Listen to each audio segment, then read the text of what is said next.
Hierdie boodskap na toe gebring deur Skatte in die Hemel. Gaan sluit graag by ons Facebookgroep aan vandag. Vandag se skriflesing kom uit Galasiërs 6 vers 9. En laat ons nie moeg word om goed te doen nie, want op die regte tyd sal ons maai as ons nie verslap nie. Vandag se boodskap is getiteld met God aan jou sy. Wanneer jy 'n saadjie plant, is die plantjie dadelik sigbaar? Die antwoord is natuurlik nee.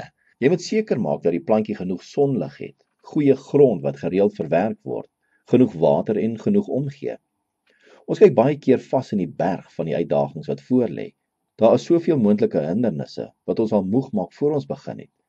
Drome bly drome en ons mis baie keer uit op wat kon gewees het. Al hoe jy jou drome gaan waarmaak, is om dit na te jaag. Al kom dit dalk nie vinnig nie, byt net vas. As 'n droom in 1000 stukkies breek, is daar 1000 nuwe geleenthede om na te jaag. Ek dink ons is so saamgestel dat ons kyk na die groot mislukking wanneer 'n droom nie uitwerk nie, eerder as die groot geleenthede wat daaruit vloei. Goeie dinge vat tyd. Jy het al gehoor dat daar gesê word, goeie dinge kom na die toe wat geduldig is. En ek wil byvoeg daarop, wag op die Here. Ek glo dat God op die regte tyd, die regte mense en regte geleenthede na vore sal bring.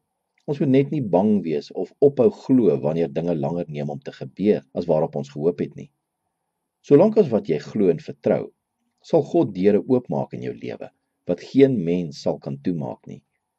Deure van finansiële sekerheid, werksekerheid, liefde, vriende, gesondheid, ensovoorts. Daar was iemand wat al gesê het, tyd gaan in elk geval verby. Ons kan dit net sowel gebruik om ons drome na te jaag. Wat het jy om te verloor? Ek weet nie of jy dalk al hierdie jaar 'n slegte jaar beleef het en dit al afgeskryf het nie. Maar onthou, daar is nog meer as 5 maande oor om 'n verskil te maak, of om een van jou nuwe jaar voornemens waar te laat word. Jy het vandag 'n nuwe dag, vol potensiaal wat vir jou voorlê. Gryp die dag. Ek het eendag 'n Engelse liedjie gehoor waar hulle gesing en sê het, impossible is not a word, it's just an excuse not to try. Moenie in die woord onmoontlik vaskyk nie. Met God aan jou sy, is enige iets moontlik. Kom ons bid saam. Ons hemelse Vader, gee ons die krag en sekerheid om ons drome na te jaag. Ons bid dit in Jesus se naam. Amen.